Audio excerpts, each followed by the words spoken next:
প্রিয় শিক্ষার্থী, দ্বিতীয় অধিবেশনে সবাইকে স্বাগত। শ্রেণী নবম দশম, বিষয় বাংলা কবিতা। আমার পরিচয়। ত্রয়োদশতম লাইন থেকে শেষ পর্যন্ত। সৈয়দ শামসুল হক। এসেছি বাঙালি আউল বাউল মাটির দেউল থেকে, আমি তো এসেছি সার্বভৌম 12 ভূঁইয়ার থেকে। বাংলার স্বাধীনতা ঘোষণাকারী 12 ভূঁইয়াদের কথা কবি বিশেষ ঐতিহ্য হিসেবে উল্লেখ করেছেন। সার্বভৌম 12 ভূঁইয়া কারা?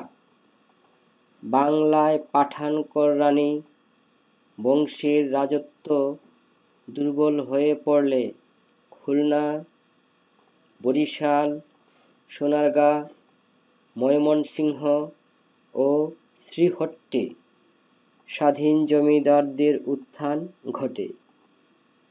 1575 সালে মোগল সম্রাট আকবর বাংলা জয় করার পর এই স্বাধীন জমিদারগণ ঈসা খাঁর নেতৃত্বে ঐক্যবদ্ধ হয়ে মোগল শক্তির বিরুদ্ধে রুখে দাঁড়ান।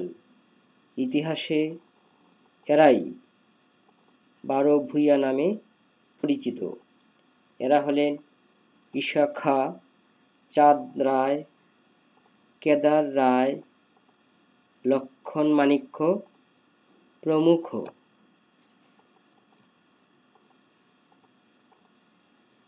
আমি তো এসেছি কমলার দিঘি মহুয়ার পালা থেকে, আমি তো এসেছি তিতুমিরার হাজী শরীয়ত থেকে। কমলার দিঘি কি? ময়মনসিংহ গীতিকার একটি পালা। মহুয়ার পালা কি? ময়মনসিংহ গীতিকার একটি পালা। লোকজ সংস্কৃতির ঐতিহ্য সন্ধানে কবি ময়মনসিংহ গীতিকার বিখ্যাত দুটি পালার কথা স্মরণ করেছেন। তিতুমিরকে 24 পরগনা জেলার হায়দরপুর গ্রামে 1782 সালে মীর নিসার আলী তিতুমির জন্মগ্রহণ করেন। তিনি অত্যাচারী ইংরেজ ও হিন্দু জমিদারদের বিরুদ্ধে দীর্ঘদিন সংগ্রাম করেছেন। 1831 সালের 19শে নভেম্বর ইংরেজ বাহিনীর সঙ্গে লড়াই করে তিনি শহীদ হন। হাজী শরীয়ত কে? হাজী শরীয়তের পূর্ণ নাম হাজী শরীয়ত উল্লাহ। হাজী শরীয়ত উল্লাহ মাদারীপুর জেলার শিবচর থানার সামাইল গ্রামে জন্মগ্রহণ করেন। তিনি দীর্ঘকাল মক্কায় অবস্থান করে ইসলাম ধর্ম বিষয়ে অগাধ পাণ্ডিত্য অর্জন করেন। তিনি ধর্মকে আশ্রয় করে সকল কুসংস্কারের বিরুদ্ধে সোচ্চার হন। তার এই আন্দোলনকে ফরায়েজি আন্দোলন বলে। এরপর তিনি আব্দুল ওহাব নামক এক ধর্ম সংস্কারকের মতাদর্শে বিশ্বাসী হয়ে ওহাবি আন্দোলনের সঙ্গে যুক্ত হন। তিনি সাধারণ মানুষকে ধর্মের প্রকৃত রূপ ও তাদের অধিকার সম্পর্কে সচেতন করার চেষ্টা করেছেন। এছাড়া বিদেশি শাসন শোষণ, জমিদার জোতদার ও মহাজনদের অত্যাচার থেকে মানুষকে মুক্ত করার জন্য আন্দোলন করেন। আমি তো এসেছি গীতাঞ্জলি ও অগ্নিবীণার থেকে, এসেছি ক্ষুদিরাম আর সূর্য সেনের থেকে।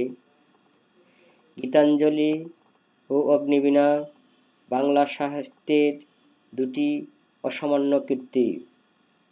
গীতাঞ্জলি লিখেছেন রবীন্দ্রনাথ ঠাকুর আর অগ্নিবীণা লিখেছেন আমাদের জাতীয় কবি কাজী নজরুল ইসলাম।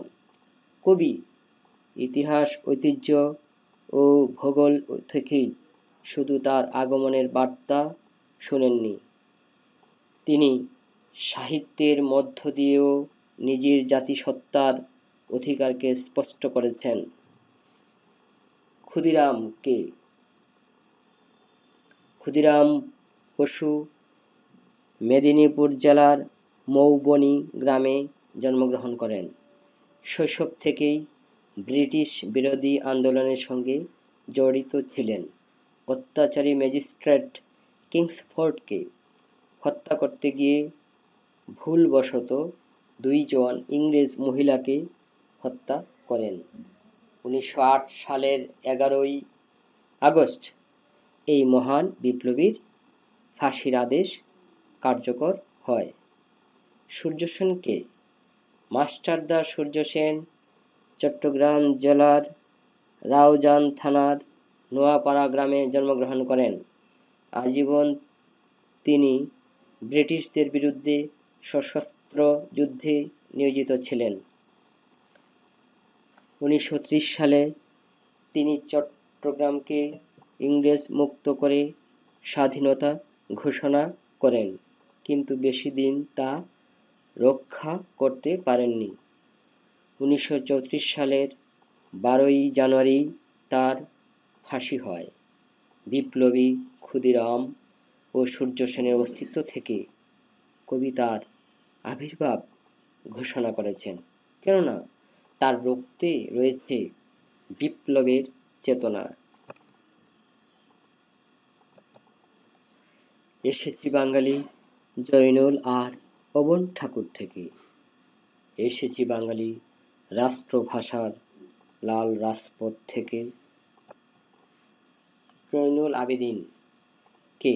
জয়নুল আবেদিন কিশোরগঞ্জের কেন্দুয়া থানায় জন্মগ্রহণ করেন। শিল্পাচার্য হিসেবে তিনি খ্যাত। দেশজ ইতিহাস, ঐতিহ্য ও সংস্কৃতির পটভূমিতে তার বিপুল শিল্পকর্ম রচিত। দুর্ভিক্ষ তাড়িত জীবন ও জগতের ছবি এঁকে তিনি অসামান্য এক জীবন তৃষ্ণার পরিচয় দিয়েছেন। বাংলাদেশে শিল্পকলা আন্দোলনের তিনি পথিকৃৎ।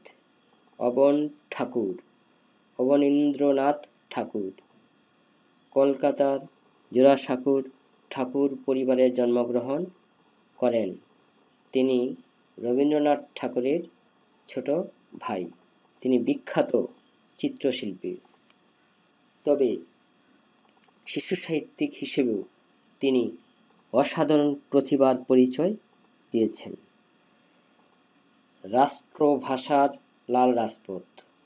1952 সালে রাষ্ট্রভাষা বাংলার অধিকারের জন্য এদেশের মানুষের রক্তে রঞ্জিত হয়েছে ঢাকার রাজপথ, আর সেই রাষ্ট্রভাষা আন্দোলনের সাফল্যের পথ ধরেই সূচিত হয় স্বাধীনতা আন্দোলন। এসেছি বাঙালি বঙ্গবন্ধু শেখ মুজিবুর থেকে, আমি যে এসেছি জয় বাংলার বজ্রকণ্ঠ থেকে। বঙ্গবন্ধু শেখ মুজিবুর রহমান ফরিদপুর জেলার বর্তমান গোপালগঞ্জ টুঙ্গিপাড়া গ্রামে জন্মগ্রহণ করেন।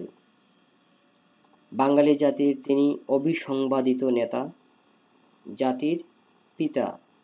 তার বিস্ময়কর প্রতিভাদীপ্ত নেতৃত্বে দীর্ঘ সংগ্রামের পথ অতিক্রম করে 1971 সালে বাংলাদেশ স্বাধীনতা যুদ্ধে জয়লাভ করে। তিনি আমাদের স্বাধীনতার প্রতীক, মুক্তির প্রতীক, সমৃদ্ধির প্রতীক। জয় বাংলা। জয় বাংলা কি? মুক্তিযুদ্ধের সময়ে জাতীয় স্লোগান হিসেবে অসাধারণ এক প্রেরণা সঞ্চারী শব্দমালা। মুক্তিযুদ্ধের সময় এ স্লোগানই বীর বাঙালির বুকে যুদ্ধের অগ্নিমন্ত্র জ্বালিয়েছিল। এই স্লোগান ঐক্য ও সংহতির প্রতীক। আমি যে এসেছি ৭১-এর মুক্তিযুদ্ধ থেকে, কবি মহান মুক্তিযুদ্ধকেও অত্যন্ত শ্রদ্ধা ভরে স্মরণ করেছেন। এসেছি আমার পেছনে হাজার চরণ চিহ্ন ফেলে, শুধু আমাকে এতদূর তুমি কোন প্রেরণায় এলে? এসেছি আমার পেছনে হাজার চরণ চিহ্ন ফেলে। এর ব্যাখ্যা হচ্ছে, যুগে যুগে নানা আন্দোলন, বিপ্লব, বিদ্রোহ আর মতাদর্শের বিকাশ হতে হতে আমরা এসে পৌঁছেছি আজকের বাংলায়। একথা বোঝাতেই আলোচ্য উক্তিটি করা হয়েছে। তবে তুমি বুঝি বাঙালি জাতির বীজ মন্ত্রটি শোনো নাই, সবার উপরে মানুষ সত্য, তাহার উপরে নাই। সবার উপরে মানুষ সত্য, তাহার উপরে নাই। মধ্যযুগের গীতিকবি চণ্ডীদাস উক্তিটি করেছেন, পৃথিবীতে মানুষই সবচেয়ে বড় সত্য। জ্ঞানে বুদ্ধিতে মানুষ অনন্য। এ কারণেই কবি মানুষকে সবচেয়ে বড় সত্য বলে মনে করেন। একসাথে আছি, একসাথে বাঁচি, আজও একসাথে থাকবই, সব বিভেদের রেখা মুছে দিয়ে সাম্যের ছবি আঁকবই। একসাথে আছি, একসাথে বাঁচি, আজও একসাথে থাকবই। বহুকাল ধরে বিভিন্ন অপশক্তি এদেশের উপর আগ্রাসন চালিয়েছে, কিন্তু কেউ বাঙালির একতাকে নষ্ট করতে পারেনি। চরণটি দ্বারা কবি বাঙালি জাতির অত্যন্ত গৌরবময় একতার ঐতিহ্যকেই ফুটিয়ে তুলেছেন। সব বিভেদের রেখা মুছে দিয়ে সাম্যের ছবি আঁকবই। শোষণ বঞ্চনাহীন অসাম্প্রদায়িক স্বদেশের প্রত্যাশায় কবি কবিতায় সব বিভেদের রেখা মুছে দিয়ে সাম্যের ছবি আঁকার দৃঢ় প্রত্যয় ব্যক্ত করেছেন। কবিতার মূল ভাব, বাংলাদেশ আজ স্বাধীন সার্বভৌম একটি দেশ।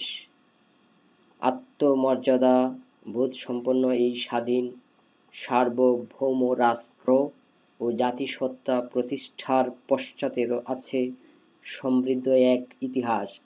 সৈয়দ শামসুল হক গভীর মমত্বের সঙ্গে কবিতার আঙ্গিকে চিত্রিত করেছেন সমৃদ্ধ সেই ইতিহাস, ঐতিহ্য ও সংস্কৃতির পটভূমি।